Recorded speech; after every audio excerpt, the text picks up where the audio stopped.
before you solve the problem. Diagnose the organization. Leaders today are under a lot of pressure.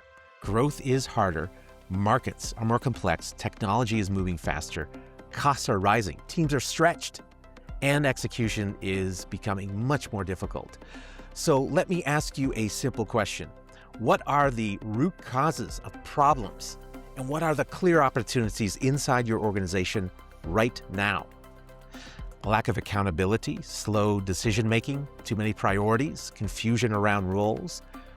What about a strategy that looks clear at the top but breaks down on execution? Now here's another question. How are you solving these problems and delivering these opportunities? Because if you get it wrong, you don't just waste time, you slow down your entire organization. Today, I'm going to show you why most organizations do not know what their problems or opportunities are and what you can do instead.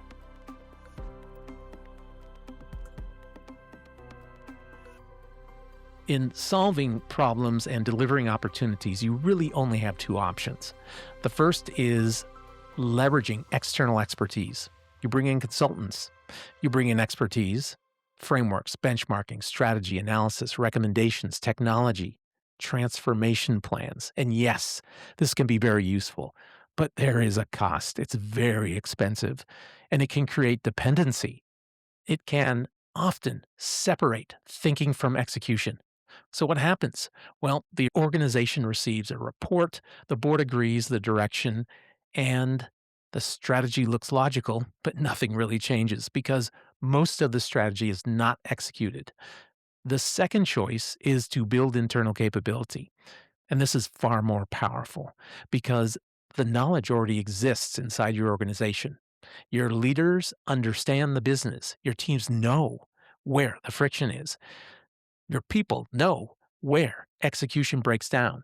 But here's the challenge. Internal capability is difficult to build. Where do you start from? And there are hundreds of solutions out there. There is agile change models, leadership frameworks. You can use one of the 83 existing behavioral theories, process improvement, strategy tools. Most organizations jump straight into solutions. And that's the mistake, because if you misdiagnose the problem, even the solution becomes the wrong solution. So stop solving and start diagnosing. The answer sits in phase 1 of the 5-phase framework. Diagnostic: form, function, flow, and fine tune. And this is where the work really begins. Imagine you go to the doctor. You're telling the doctor how awful you feel physically and you're describing it. Would you want the doctor to assume and say, I know exactly what you have, and immediately prescribe a medication? Of course not. That would be dangerous because symptoms are not root causes. Organizations are no different. Organizations grow, they mature, they become more complex, and they begin to age. Different stages create different problems. So, for example, a fast growth company does not have the same problems as one trying to professionalize and transition from entrepreneurial flexibility to professional management, or an established multinational corporate organization. A founder-owner-led go-go business does not need the same intervention as an organization moving into a more mature adolescence. So back to the doctor scenario. You would want the doctor to diagnose your system, and it's the same case for an organization. The diagnostic answers 4 critical questions. Where are we in the life cycle stage? What problems are normal at this stage? What problems are becoming dangerous? And what must change next? A diagnostic is not a survey. It's not a tick box assessment or a general health check or a consultant pitch deck. What it is a structured leadership process that examines the whole organization and identifies its life cycle position and surfaces the areas that must improve. In simple terms, it helps leaders see the reality. No blame, no politics, no opinion, just reality. The diagnostic surfaces PIPs, or potential improvement points. A PIP is a controllable result or process where the organization is not doing the best it can do.